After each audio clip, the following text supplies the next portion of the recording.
Audiobook O Homem Mais Rico da Babilônia. Capítulo 1. O Homem que Desejava Ouro.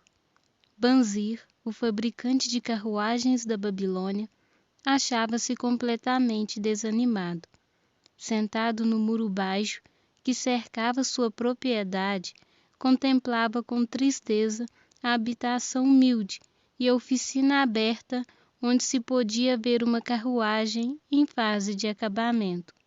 De tempos em tempos, a esposa surgia na porta da casa. O olhar furtivo que lhe endereçava nesses momentos lembrava-o de que a despensa estava quase vazia e que ele devia estar trabalhando para terminar o serviço encomendado, martelando aqui, cortando ali, lixando e pintando, esticando o couro para forrar os aros das rodas.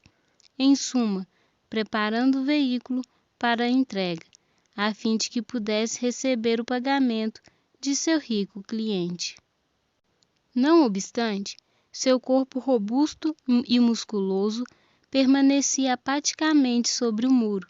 Seu raciocínio lento ocupava-se com um problema cuja resposta não conseguia encontrar. O sol abrasador, tão comum no vale do Eufrates, castigava-o sem contemplação. Gotas de suor formavam-se acima de suas sobrancelhas e pingavam despercebidas para se perderem na mata cerrada de seu peito. Além de sua casa, erguiam-se as altas muralhas em terrapleno que cercavam o palácio do rei. Próximo, espetando o céu azul, ficava a colorida torre do templo de Bel. À sombra de tanta grandeza, achava-se sua moradia e tantas outras, muito menos limpas e bem cuidadas. A Babilônia era assim, uma mistura de grandeza e miséria, de riqueza ostentatória e mendicidade, tudo convivendo sem plano ou sistema dentro das muralhas protetoras da cidade. Atrás dele, se apenas tivesse o cuidado de voltar-se e olhar, as barulhentas carruagens do rico passavam aos solavancos e obrigavam a sair do caminho, tanto o comerciante de sandálias quanto os mendigos de pés descalços. Até o rico era forçado a buscar a sarjeta para dar passagem às longas filas de escravos, carregadores de água, todos a serviço do rei, cada qual transportando pesados sacos de pele de cabra, cheios de água para regar os jardins suspensos. Banzir achava-se muito absorvido por seu próprio problema para ouvir ou prestar atenção ao confuso burburinho da atarefada cidade. Foi uma repentina sucessão de acordes de uma lira familiar que o arrancou do devaneio.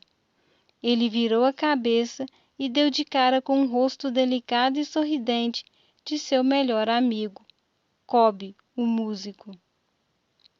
Possam os deuses abençoá-lo com grande generosidade, meu bom amigo, começou Cobb, numa saudação rebuscada.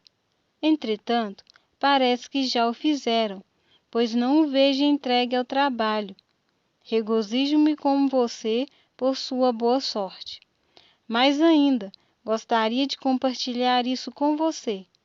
Por favor, dessa sua bolsa que deve estar abarrotada, pois do contrário você se encontraria na oficina. Me empreste 2 humildes ciclos, que devolverei logo após o banquete dos nobres, esta noite. Você não chegará a sentir a falta deles. Se eu tivesse 2 ciclos, respondeu Banzir, melancolicamente, não poderia emprestá-los a ninguém, nem mesmo a você, que é o meu melhor amigo, pois eles constituiriam minha fortuna, toda a minha fortuna. Ninguém empresta o único dinheiro que possui, nem mesmo para o melhor amigo. O quê? Exclamou Cobb, realmente surpreso. Não tem um único ciclo na algibeira e fica postado como uma estátua sobre este muro? Por que não terminou a carruagem?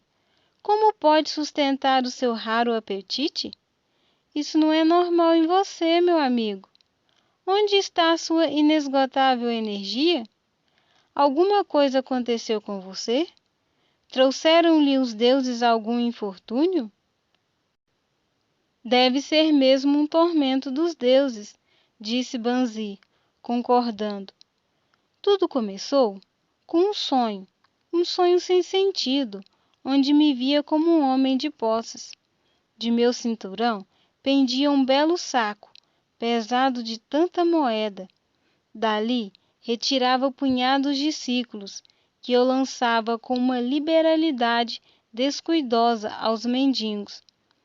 Havia moedas de prata com que eu comprava presentes para a esposa e o que bem desejasse para mim mesmo. Havia moedas de ouro que me tranquilizavam quanto ao futuro e me deixavam sem medo de gastar à vontade as moedas de prata. Uma sensação magnífica de contentamento enchia o meu peito.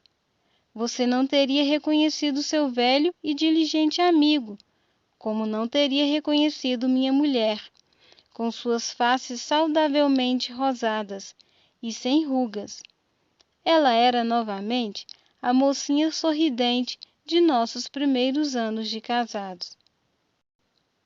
Um sonho agradável, sem dúvida, comentou Cobb. Mas por que deveriam essas sensações tão prazerosas deixá-lo apático e deprimido como agora? Realmente, porque, quando acordei e me lembrei de que não tinha um centavo sequer, um sentimento de revolta tomou conta de mim. Vamos conversar um pouco sobre isso, pois, como dizem os marinheiros, estamos no mesmo barco, nós dois. Quando meninos, fomos juntos aos sacerdotes do templo buscar sabedoria. Na juventude, divertimos-nos um bocado. Como homens feitos, mantivemo-nos amigos íntimos. Temos sido, de algum modo, súditos conformados. Temos nos contentado em trabalhar longas horas e gastar nossos ganhos livremente. Conseguimos muito dinheiro nos últimos anos, mas só em sonhos poderíamos conhecer as alegrias decorrentes da riqueza. Ora, não passamos de 2 ovelhinhas pacatas. Vivemos na mais rica cidade do mundo. Os viajantes costumam dizer que nenhuma outra se iguala a ela em prosperidade. Tanta ostentação de riqueza nas nossas barbas, mas nós mesmos ficamos a ver navios. Depois de praticamente meia existência de trabalho árduo, meu melhor amigo se acha sem um níquel e me procura para dizer: não poderia me emprestar a bagatela de 2 siclos até o término do banquete dos nobres esta noite? E o que respondo? Digo por acaso: aqui está a minha bolsa, dividirei com você todos os ciclos que aí se encontram? Não, simplesmente admito que minha bolsa está tão vazia quanto a sua. Mas o que há? Por que não podemos obter prata e ouro, mais do que apenas o necessário para o sustento do lar? Pense também em nossos filhos, continuou Banzir. Não estão seguindo o caminho dos pais? Tem cabimento que eles e suas famílias, e os filhos e as suas famílias de seus filhos, passem a vida inteira no meio de tantos guardadores de ouro e, apesar disso, exatamente como nós, contentem-se com mingau e leite de cabra azedos? Em todos esses anos de amizade, nunca o vi falando desse modo, Banzir. Cobb estava perplexo. Porque, na verdade, nunca tinha pensado assim. Desde as primeiras luzes da manhã, e até que o escuro da noite me fizesse largar as ferramentas. Trabalhei duro para montar as mais finas carruagens que qualquer outro homem pudesse fazer, esperando credulamente que um dia os deuses reconheceriam o valor de minhas obras e me recompensariam por isso com a maior prosperidade, pois nunca o fizeram. Finalmente, convenci-me de que nunca o farão.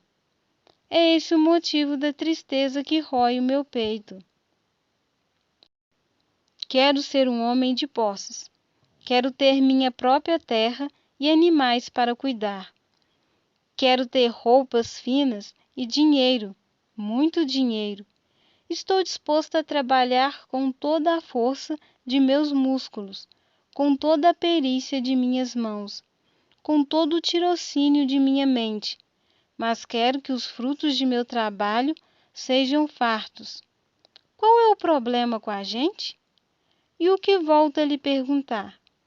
Por que não podemos ter o nosso justo quinhão das coisas boas, tão abundantes naqueles que têm ouro suficiente para comprá-las?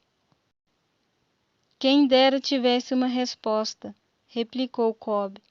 Sinto-me tão pouco satisfeito quanto você. Meus ganhos com a lira se vão rapidamente. Muitas vezes tenho que inventar para que a família não passe fome. Além disso, venho há muito alimentando o profundo desejo de adquirir uma lira grande, o bastante para que possa verdadeiramente tocar os acordes musicais que se multiplicam em minha mente. Com um instrumento assim, eu poderia compor músicas melhores do que aquelas que o rei ouviu até o momento. Com uma lira que você, sem qualquer favor, deveria ter. Nenhum homem em toda a Babilônia poderia fazê-la vibrar mais docemente, a tal ponto que não apenas o rei, mas os próprios deuses ficariam deliciados.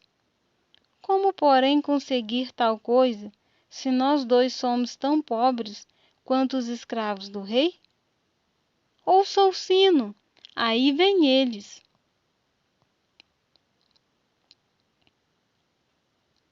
Ele apontou na direção da longa coluna de semidespidos e suarentos carregadores de água que subiam penosamente a rua, vindo do rio.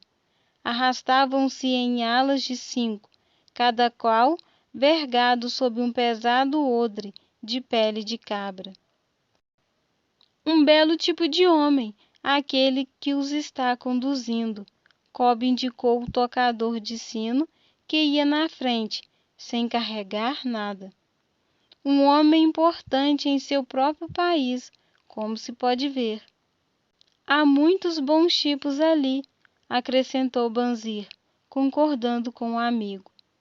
Homens tão bons quanto nós, homens altos e louros do norte, os risonhos negros do sul, os morenos dos países mais próximos, todos marchando juntos do rio até os jardins, um após outro, dia após dia, ano após ano. Nenhuma expectativa quanto a um futuro diferente ou melhor. Camas de palha para dormir e papas terríveis de cereais para comer.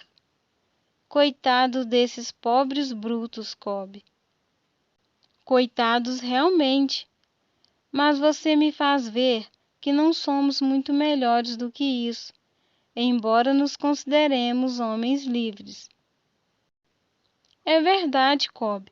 Por mais desagradável que seja a ideia, não queremos continuar levando ano após ano uma vida de escravos. Trabalho, trabalho, trabalho, sem ir a lugar algum. Não podemos descobrir como outros conseguem ouro e fazermos como eles? Perguntou Cobb. Talvez haja algum segredo que devamos buscar junto àqueles que o conhecem, replicou Banzir, pensativo. Ainda hoje, lembrou Cobb, passei por nosso velho amigo, Arcade, refestelado em sua carruagem dourada. Devo dizer que ele não me olhou com o desprezo que muitos de sua posição teriam achado perfeitamente cabível. Ao contrário, acenando com a mão na frente de todos os circunstantes, saudou e concedeu seu sorriso de amizade a este Cobb, o músico. Ele é considerado o homem mais rico de toda a Babilônia, refletiu Banzir. Tão rico que o próprio rei, segundo se diz, busca sua valiosa ajuda para os negócios do tesouro, replicou Cobb. Tão rico, acrescentou Banzir, que, se o encontrasse casualmente numa noite escura, seria capaz de enfiar minha mão em sua gorda algibeira. Tolice, reprovou Cobb. A riqueza de um homem não se acha na bolsa que ele carrega.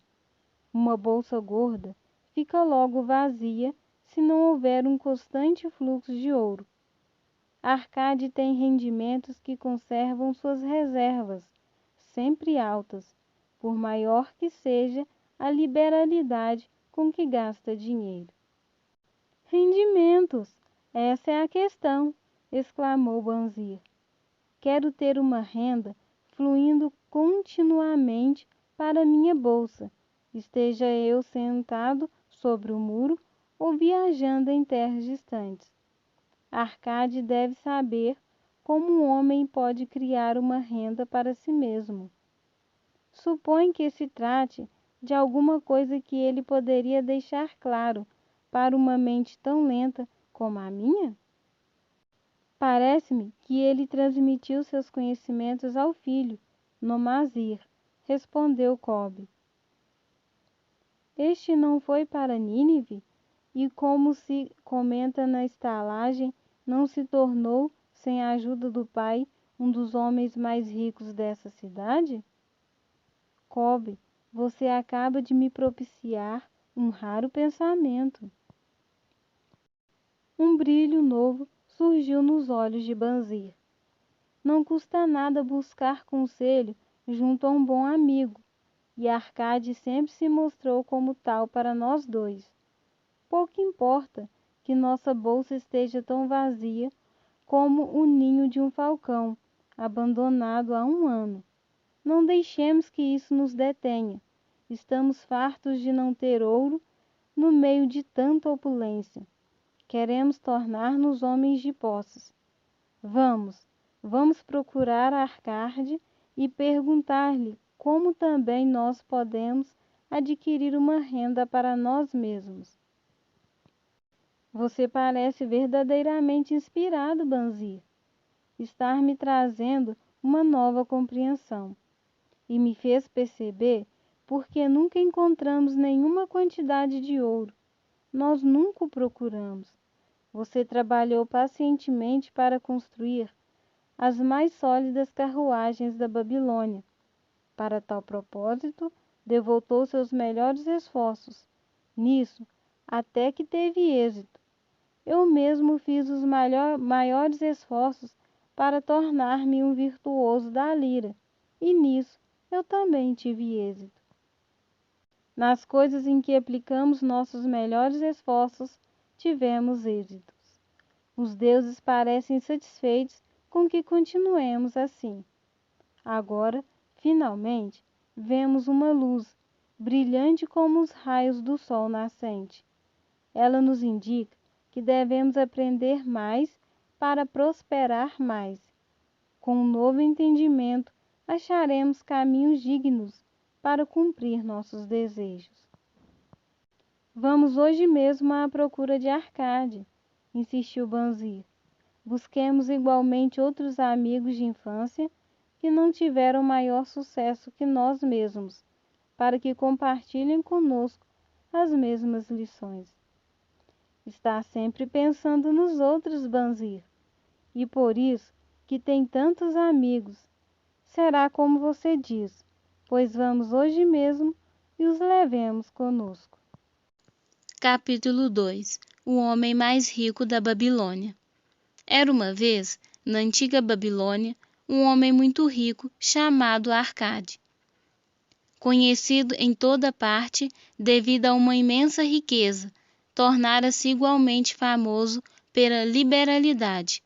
Mostrava-se generoso com os mais necessitados e com a família, sendo um homem pródigo em suas próprias despesas.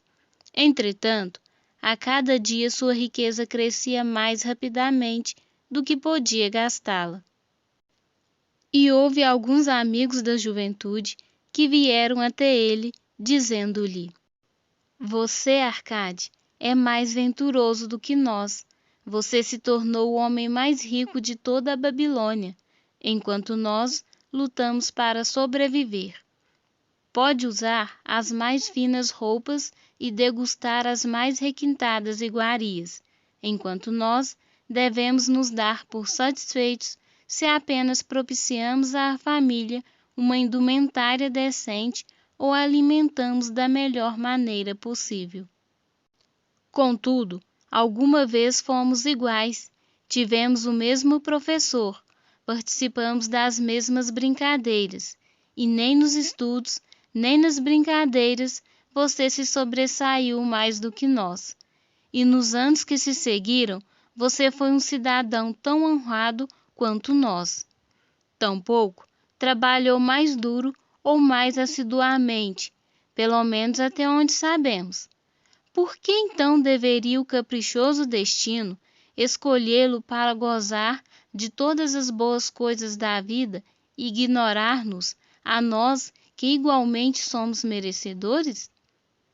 Após o que Arcade protestou com eles, dizendo por sua vez: Se vocês não adquiriram mais do que uma pobre existência desde os tempos em que éramos jovens, isso se deve a que não conseguiram aprender ou não observaram as leis que governam a acumulação de riqueza.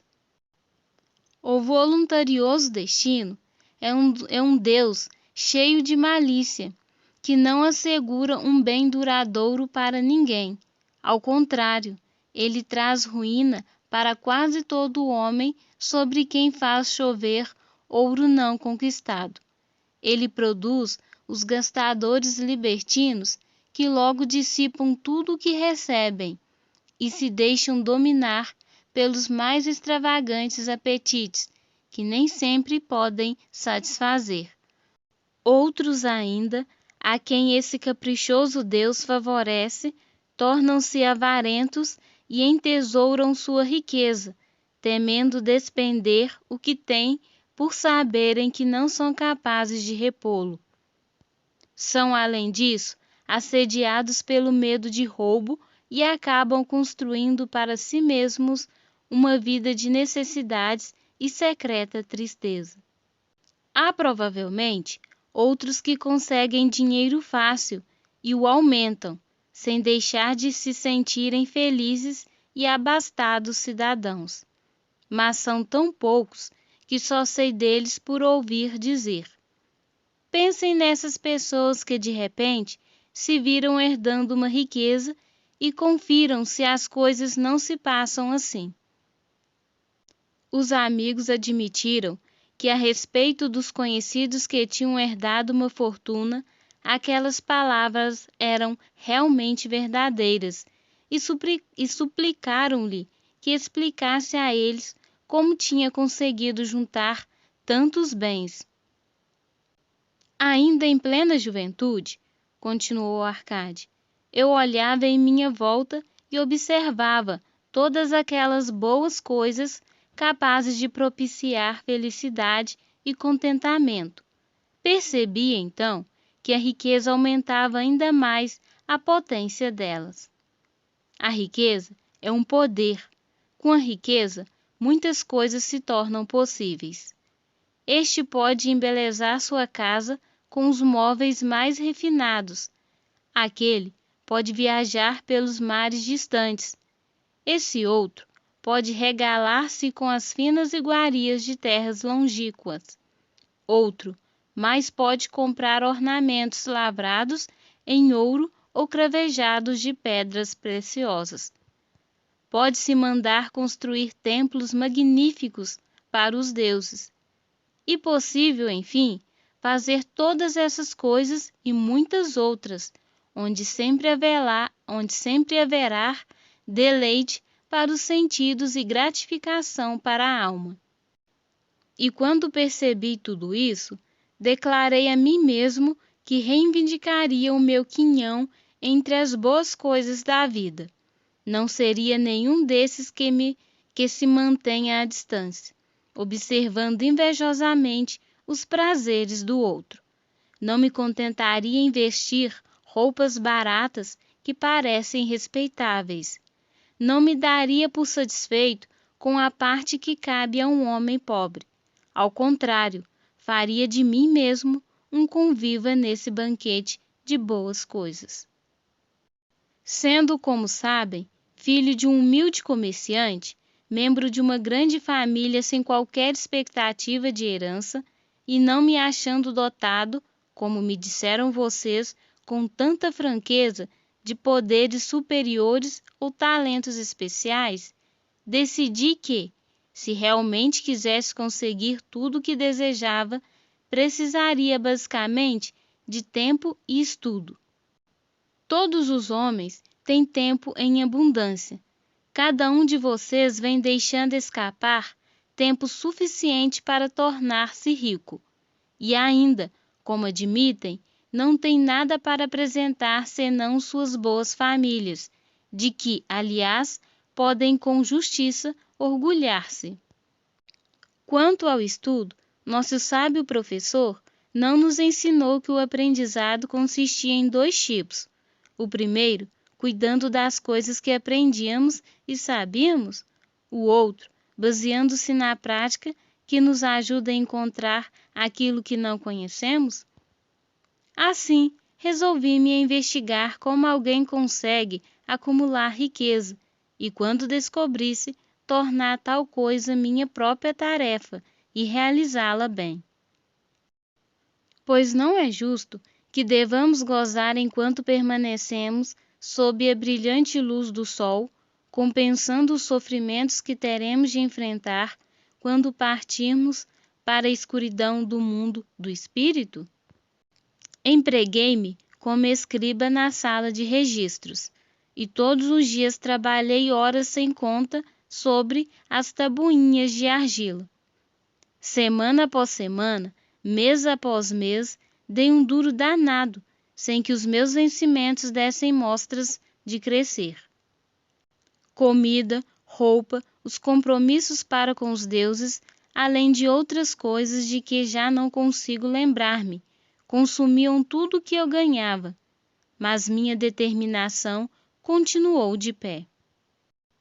E um dia, Algamish, o homem que empresta dinheiro, veio até a administração da cidade e solicitou uma cópia da 9ª lei, dizendo-me: preciso disso em 2 dias. Se me entregar as cópias no prazo, pode contar com 2 moedas de cobre pelo serviço.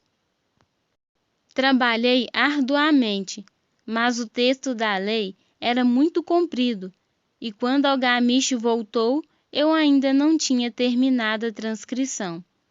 Ele ficou uma fera e teria me dado uma boa surra se eu fosse seu escravo. Sabendo, porém, que não lhe era permitido agredir-me no prédio da administração, não senti qualquer medo e disse-lhe: Algamish, você é um homem realmente rico. Diga-me, como posso também tornar-me rico? E prometo-lhe que passarei a noite em claro entalhando as tabuinhas. Assim que o sol nascer, estarão prontas. Ele sorriu e respondeu-me: você é um belo tratante, mas vamos considerar isso como uma transação. Gravei durante toda a noite, embora minhas costas doessem e o cheiro de óleo queimado do candeeiro fizesse minha cabeça latejar a ponto de deixar-me os olhos em frangalhos. Mas quando ele voltou, em plena alvorada, as tabuinhas estavam prontas. Agora, disse-lhe, cumpra sua promessa. Você fez a sua parte em nossa transação, meu filho, disse-me ele, com benevolência, e estou pronto para fazer a minha. Vou lhe falar das coisas que deseja saber, porque estou envelhecendo, chegando à idade em que já não se consegue segurar a língua. E quando a juventude busca o conselho dos mais velhos, ela recebe a sabedoria dos anos. Muito frequentemente, porém, a juventude pensa que o idoso detém apenas a experiência dos dias que se foram, e por isso não aproveita. Lembre-se que o sol que brilha hoje é o sol que brilhou quando seu pai nasceu, e que continuará brilhando quando seu último neto tiver passado para o mundo dos mortos. Os pensamentos da juventude, continuou ele, são luzes resplandecentes que brilham como meteoros, que muitas vezes tornam o céu reluzente. Mas a experiência dos mais velhos assemelha-se às estrelas fixas, que sem mudar de lugar auxiliam o marinheiro a orientar o seu curso.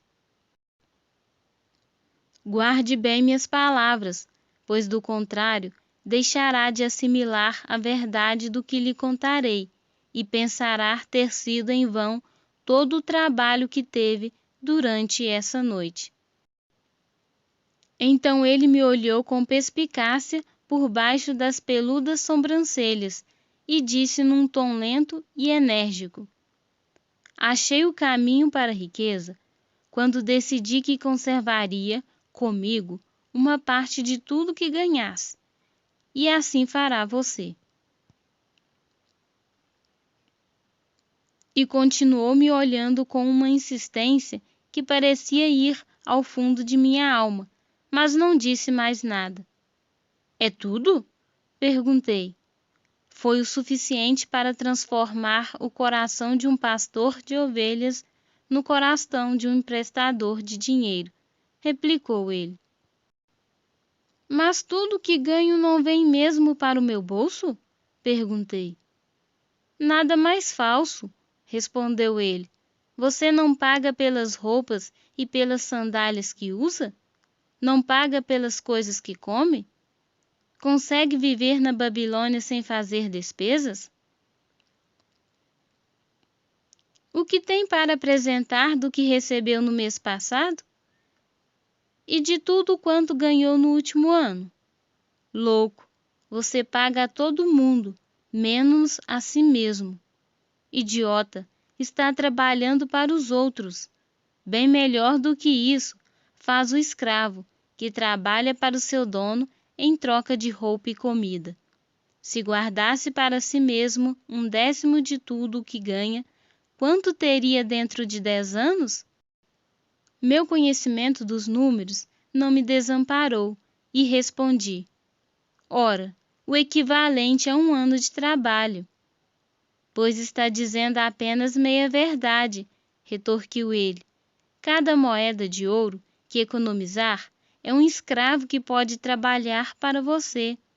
Cada cobre que essa moeda produzir, torna-se um filho apto a levantar mais fundos. Se quiser tornar-se rico, então tudo que você economizar deve ser utilizado no sentido de proporcionar-lhe toda a abundância por que anseia. Você pensa que estou ludibriando por sua longa noite de trabalho, continuou ele, mas em minhas palavras há uma fortuna se for suficientemente inteligente para perceber a verdade que acabo de pôr em suas mãos. Uma parte de tudo que ganha pertence exclusivamente a você, no mínimo 1/10, mesmo nas ocasiões em que tiver recebido pouco dinheiro. Pode ser mais de acordo com o que produzir. Pague a si mesmo primeiro.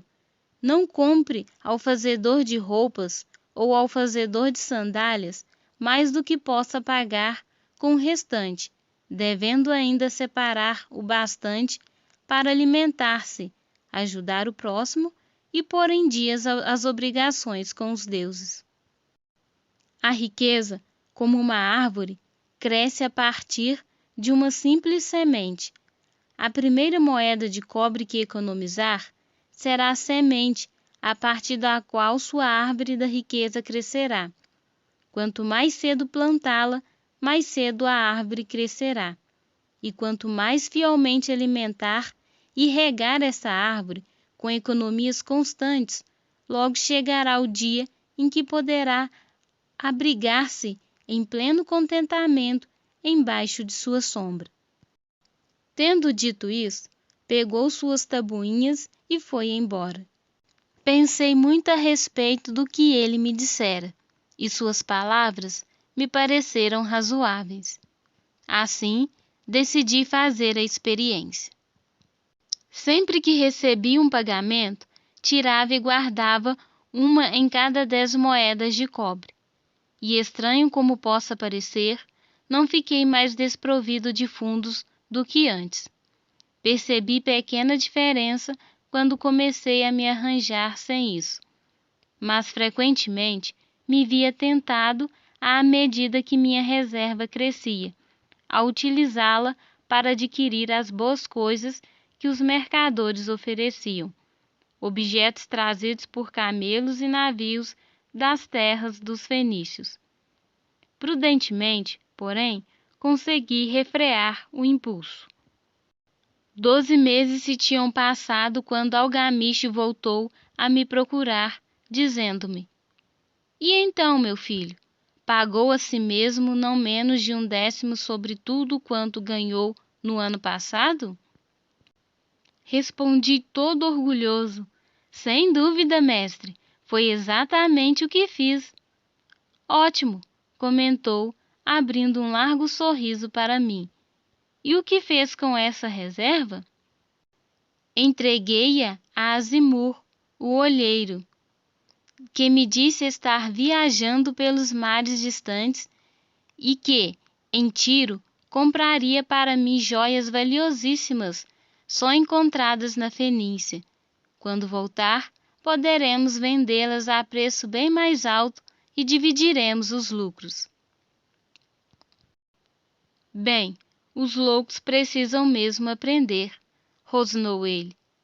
"Mas por que confiar nos conhecimentos de um oleiro sobre joias? Você procuraria o padeiro para colher informações sobre as estrelas?" "Não, por minha túnica, iria até um astrólogo se pelo menos tivesse cabeça para pensar." "Suas economias se foram, meu jovem.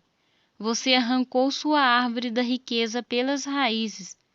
Contudo, plante outra, tente novamente, e da próxima vez em que precisar de conselhos sobre joias, corra até um ourives. Se quiser conhecer a fundo as ovelhas, procure o pastor que cuida delas. Conselho é uma coisa que se dá de graça, mas deve guardar consigo apenas o que lhe parece valioso. Aquele que aceita conselhos sobre suas economias junto a pessoas inexperientes em tais matérias, pagará com essas mesmas economias para provar a falsidade da opinião dos outros." Dizendo isso, Algamish partiu. E aconteceu realmente como ele tinha previsto, pois os fenícios são salafrários e venderam a Azimur pedaços de vidro sem valor, que pareciam pedras preciosas. Mas, seguindo as palavras de Algamish, voltei a economizar, mesmo porque já tinha formado o hábito e isso não constituía para mim nenhuma dificuldade. Mais uma vez, 12 meses depois, Algamish apareceu na sala dos escribas e dirigiu-se a mim. "Que progressos andou fazendo desde a última vez em que nos vimos?" "Paguei a mim mesmo religiosamente", respondi, "e confiei minhas economias a Ager, o fazedor de escudos, para comprar bronze. A cada 4 meses, ele me paga uma parte dos lucros." "Ótimo! E o que tem feito com esse dinheiro extra? Dei uma festa com mel, vinho e iguarias de primeira, e comprei também uma túnica escarlate. Qualquer dia desses devo comprar um burrico para os meus deslocamentos. Algamiche não disfarçou o riso. Você está comendo os filhos de suas economias. Como pode esperar que trabalhem para você? Como eles mesmos poderão ter filhos que venham a produzir mais renda para você? Primeiro, reúna um exército de escravos dourados, e só então poderá refestelar-se com banquetes ricos sem sentir remorsos, e assim dizendo, partiu novamente. Não voltei a vê-lo durante 2 anos, até que reapareceu, o rosto sulcado pelas rugas, os olhos visivelmente cansados, pois ele se achava então numa idade bastante avançada. Disse-me: Arcade, conseguiu afinal obter a riqueza com que sonhava tanto? Respondi-lhe: não ainda tudo que desejo, mas tenho alguma coisa que rende muito bons lucros, que por sua vez fazem outro tanto. E você ainda busca o conselho dos oleiros? Bem, o que eles dizem sobre como fabricar tijolos é realmente muito bom, retorqui. Arcade, continuou ele, você aprendeu bem suas lições. Aprendeu primeiro a viver com menos do que podia ganhar. Depois, aprendeu a aconselhar-se junto àqueles cuja competência deriva de suas próprias experiências. E, finalmente, aprendeu a fazer o ouro trabalhar para você. Você ensinou a si mesmo como adquirir dinheiro, poupá-lo e usá-lo. Reuniu, portanto, condições para ocupar uma posição de confiança. Estou me tornando muito velho. Meus filhos só pensam em gastar e não dão a menor importância dos ganhos. Meus filhos só pensam em gastar e não dão a menor importância aos ganhos. Meus negócios são grandes e até grandes demais para que eu possa cuidar de tudo. Se você concordar em ir para Nippur, a fim de tomar conta das terras que possuo na região, torná-lo-ei meu sócio, e você participará de meu testamento. Assim, fui para Nippur e comecei a administrar suas propriedades, que eram imensas, e como estivesse cheio de ambição e dominasse as 3 leis que nos ensinam a lidar de maneira exitosa com a riqueza, tive condições de aumentar ainda mais o valor de seus bens. Prosperei muito, e quando o espírito de Algamiche partiu para a esfera da escuridão, vi-me como um beneficiário legalmente reconhecido de sua herança. Assim falou Arcade, e quando terminou sua narrativa, um dos amigos ali reunido disse: você inclusive deu a sorte de que Algamiche o tivesse nomeado um de seus herdeiros. Minha sorte limita-se ao fato de que desejava prosperar antes de tê-lo encontrado pela primeira vez. Não tive que provar durante 4 anos minha determinação de propósito, reservando para mim mesmo 1/10 de tudo que oferia? Você chamaria de sortudo o pescador que, tendo passado anos estudando os hábitos dos peixes, por uma simples mudança no vento, soubesse onde jogar sua rede? A oportunidade é uma deusa desdenhosa, que não perde tempo com os que não estão preparados. Você teve uma tremenda força de vontade em continuar poupando depois de ter perdido as economias do primeiro ano. Nisso foi extraordinário, disse um outro. Força de vontade, retorquiu Arcade. Bobagem! Você acredita que a força de vontade seja capaz de dar a um homem energia suficiente para erguer um peso que o camelo não pode carregar, ou puxar uma carroça que os próprios bois não conseguem levar adiante? A força de vontade não passa de um propósito inflexível para dar conta de uma tarefa a que você mesmo se obrigou. Se eu determinar para mim mesmo uma tarefa, por mais boba que seja, terei de levá-la a cabo. Como poderia de outro modo ter confiança em mim para fazer coisas importantes? Se me dissesse, durante 100 dias, quando eu cruzar a ponte na cidade, apanharei uma pedra do chão e a jogarei dentro do rio. Eu o faria. Se no 7º dia passasse por ali, sem me lembrar da resolução tomada, não diria, amanhã jogarei 2 pedras em vez de uma. Ao contrário, voltaria e atiraria a pedra ao rio. Tampouco seria capaz de me dizer lá pelo 20º dia: Arcade, isso não tem utilidade alguma. Que proveito tem para você atirar uma pedra ao rio todos os dias? Arremesse logo um bom número delas e acabe com isso. Não, também não conseguiria pensar desse modo. Quando me decido por uma tarefa, vou até o fim. Consequentemente, tomo muito cuidado para não começar tarefas difíceis e impraticáveis, porque tenho meu conforto íntimo em alta conta. Se o que diz é verdadeiro, aparteou um terceiro interlocutor, e parece, como afirmou, razoável, sendo tão simples. Se todos os homens o fizessem, não haveria bastante riqueza para todos. A riqueza cresce onde quer que os homens empreguem energia, replicou Arcade. Se um homem rico constrói um novo palácio para si, o ouro despendido vai embora? Não. O oleiro, o operário e o arquiteto participam desse ouro. E quem quer que trabalhe na obra participa dele. Mesmo depois de construído, o palácio não vale tudo quanto custou? E o terreno sobre o qual se ergue não passa a valer mais pelo próprio fato de abrigá-lo? E os terrenos circunvizinhos não se tornam igualmente valorizados? A riqueza cresce através de meios mágicos. Ninguém pode estabelecer um limite para isso. Não construíram os fenícios grandes cidades em costas inóspitas com a riqueza proveniente de seus navios mercantes? O que poderia nos aconselhar para que também nós nos tornemos ricos? Perguntou um outro dos amigos.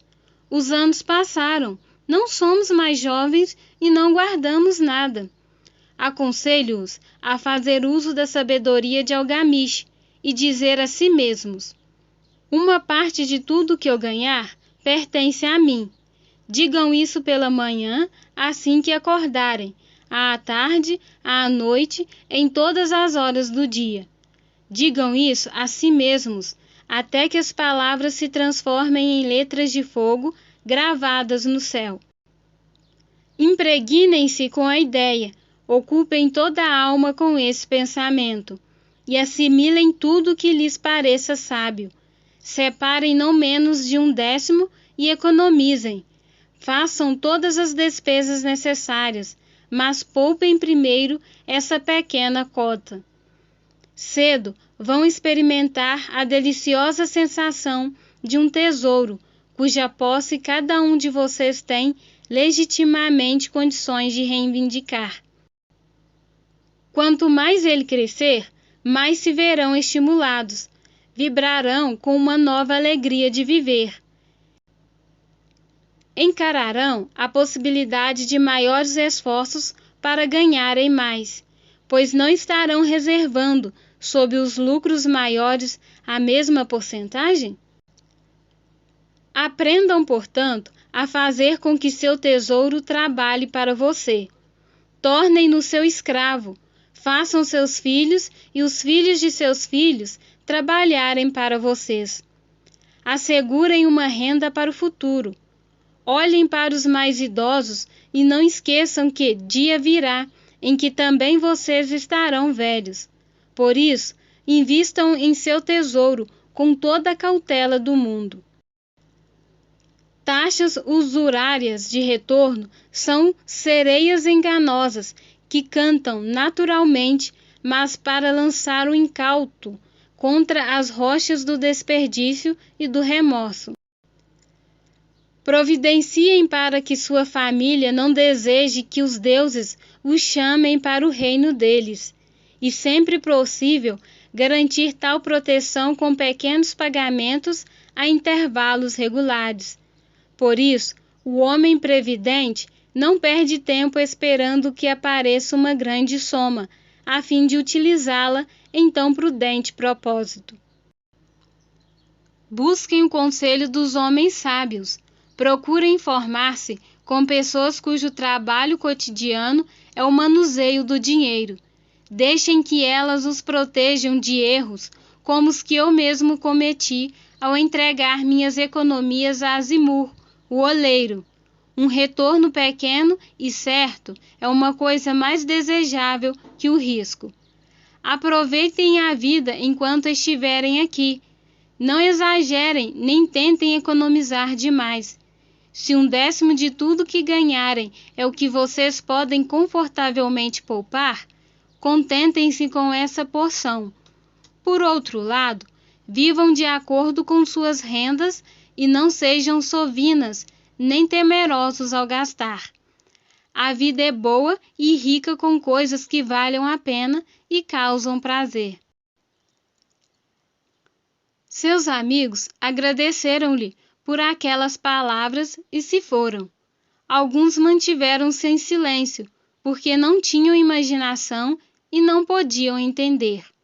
Outros mostraram-se sarcásticos, porque pensavam que um homem tão rico deveria compartilhar sua fortuna com velhos amigos menos afortunados. Um terceiro grupo, entretanto, parecia ter nos olhos uma nova luz. Perceberam que Algamish tinha voltado regularmente à sala dos escribas, porque estava observando um homem que, por seus próprios esforços, saía da escuridão para a luz. Quando esse homem achou a luz, um lugar esperava por ele. Ninguém podia ocupar esse lugar sem que, pelos próprios esforços, chegasse à compreensão, ou seja, até que estivesse pronto para a oportunidade. As pessoas desse terceiro grupo foram as únicas que, nos anos que se seguiram, continuaram visitando Arcade, que as recebia cheio de contentamento. Reunia-se com elas e transmitia-lhes de bom grado sua sabedoria, como gostam sempre de fazer os homens de grande experiência. E assistia-os quanto a investirem suas economias naquilo que trouxesse lucros, com segurança, evitando que apostassem em coisas que não rendessem dividendos.